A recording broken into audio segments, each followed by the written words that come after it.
Yo, what's going on, Kicks Army? Today I'm going to be doing a sneaker drawing in the Air Jordan 3 JTH Bio Beige, and I'm going to be talking about Lonzo Ball's jump shot and if it's going to be a problem for the Lakers. Let's get it!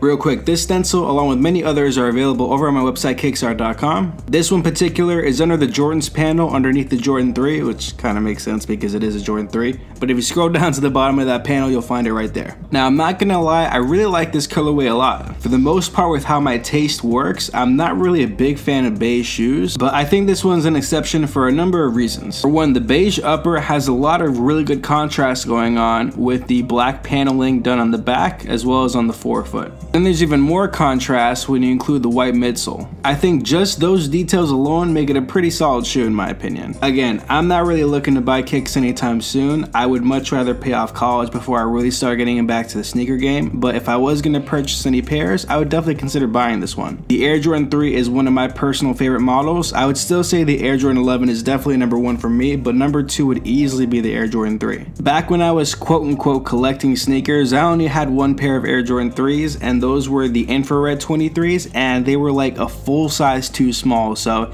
even though they could technically fit with my foot, it was a pain in the butt to wear them for more than an hour, so I finally had to give up and just let them go. Plus, another reason why I wanted to do this drawing is because I don't think hardly any of my drawings have beige in them whatsoever. I do have a lot of beige markers. I have like a whole variety of like browns and stuff, so I want to put them to actual good use. And speaking of colors, one thing I want to start doing soon too is I have to go to my local art store and I got to purchase more Copics, because there are certain instances where it's like, man, if I just had like a different shade of this color, or if I had a different variant of this color, that would be able to do like a much bigger range of colorways. And as I said before, if you're looking to get into getting some markers and stuff, I understand that Copics are pretty expensive. Trust me, I do. I had bought a pack of 72, I believe, and when I bought it, I think I got it on sale and it was either 300 bucks or 400 bucks. It was one of the two for sure. But again, the beauty with Copics is that you can refill them. You can buy those refill cartridges and they refill like 6 or 7 times, so it definitely brings the value back into the markers. So what I'm most likely going to start doing soon is, like with every paycheck, I'm going to buy 2 or 3 markers at a time, and then obviously I got to make sure I don't get duplicates of the same ones, because you don't need duplicates, you just need the one, unless you want to get different widths,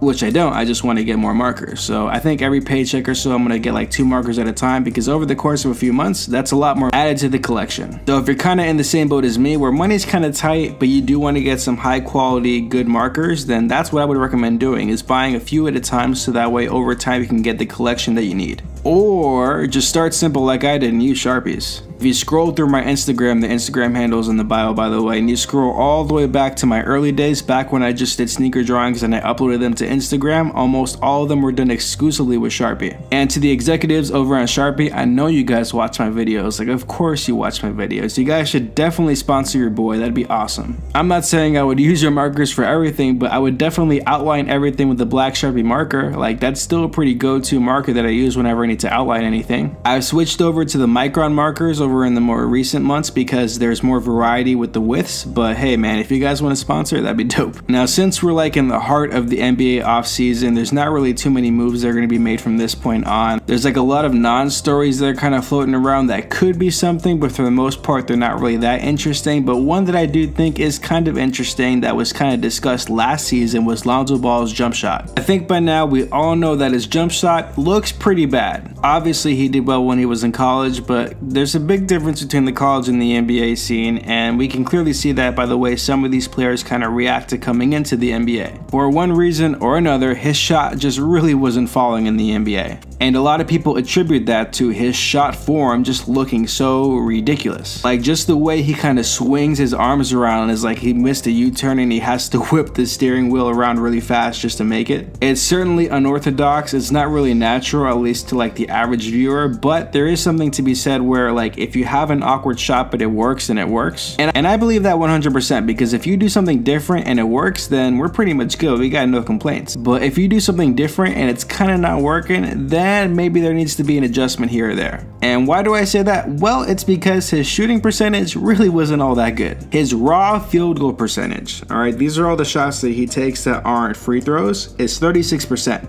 that really isn't that good. I get it, he's a rookie and all that, but it's not like he was the 60th pick in the draft. He was the 2nd overall draft pick, picked by the Lakers, picked by Magic Johnson. And it's not like they hired him just to be a specific scorer. They hired him on his ability to kind of command the offense, to be a pass-first point guard, to make good decisions. I understand all that. In college, when kind of like your whole thing is that you're known to be a three-point shooter, and then you come into the NBA and you shoot 30% your rookie season, that's a little rough. Like, I don't know how I feel about that. So there's talks that they're trying to kind of refix his jump shot, and that is definitely a full-time job in itself. Like, I don't know who his trainer is, I'd have to look that up, but whoever his trainer is probably got his hands full. But I do want to go back to that point that I was making earlier, is they really didn't draft him and being like an elite scorer. That's not his intentions on the team. That's not his main role. His main role for the team is going to be to facilitate the offense, to make good decisions, so that way whenever he's on the court, he can easily make the right decision, make the right pass, do whatever it takes, so that way they can get the most out of each play. Because the guy has a high basketball IQ. He just naturally knows what to do, which is a very useful asset to have on your team. That being said, if he's ever open and he's taking a three, you ideally want him to be able to make those threes comfortably. But this is just his sophomore season coming up, so he absolutely has plenty of time to improve, plenty of time to modify whatever he needs to in his game. And now that he's going to be playing with LeBron freaking James, I'm sure that there's going to be a lot of pressure taken off of him, considering how his rookie season, he had a lot of crap from a lot of players because of stuff his father said. I think playing with somebody of the caliber of a LeBron James just naturally improves everybody else to kind of step up their game. So as long as he's not over there making dumb passes, making dumb decisions as a point guard, I'm pretty sure he's going to do just fine. It doesn't really matter too much if he misses a lot of shots. As long as he makes the right decisions on the court while he's the point guard, he'll do just fine. And if he's ever slipping or whatever, or he's ever having an off game, that's kind of why they brought in Rajon Rondo. Not only to be a good backup or starter or whatever they're doing, but to help mentor him, to kind of keep him focused all the way through the long season. I don't know, man, the Lakers are going to be a fun team to watch. I feel like this NBA season is going to be a really good NBA season. I can't wait to just get into it. This offseason is cool and all, but now I kind of want the regular season to start. But that's going to do it for today's video. If you enjoyed the video, leave a like. If you're new to the channel, hit that subscribe button and bounce past that bell to get post notifications whenever I upload a new video. Don't forget to check out KicksArt.com for all your sneaker stencil needs, and I will see you guys tomorrow. Peace!